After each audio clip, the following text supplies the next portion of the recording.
Katanya hati menjadi tenang dengan mengingat Allah, entah dengan zikir, baca Quran. Mana tuh habis baca Quran, habis zikir juga hati tetap aja gelisah. Nah, ucapan kita itu sendiri sudah merupakan sebuah bukti kalau kita memang tidak punya kepercayaan kepada Allah.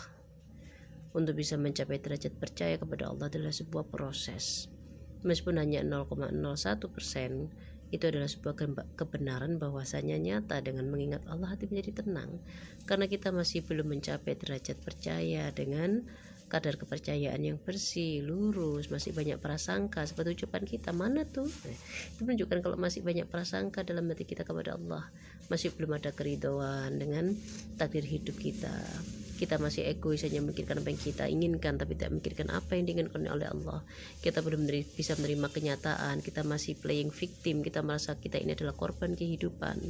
Maka tidak heran kita tidak bisa melihat kebenaran bahwasannya seperti dalam Quran, melihat tapi buta itu ada nyata. Kejujuran nomor 1 di atas segalanya, di atas kecerdasan, di atas status sosial, di atas gelar-gelar PhD yang panjang dan lain-lain. Lebih dari itu adalah sebuah kebenaran. Jadi dengan mengingat Allah hati menjadi tenang, itu adalah sebuah kebenaran. Yang perlu kita lakukan adalah percaya. Yang perlu kita lakukan adalah belajar ikhlas menerima kehidupan dan berhenti berperan menjadi korban dari kehidupan ini, merasa kita tersakiti, disakiti oleh banyak hal, banyak orang.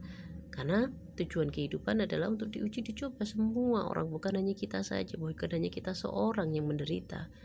Di atas langit masih ada langit, semua orang menderita, ada orang yang lebih menderita dari kita dengan caranya sendiri-sendiri.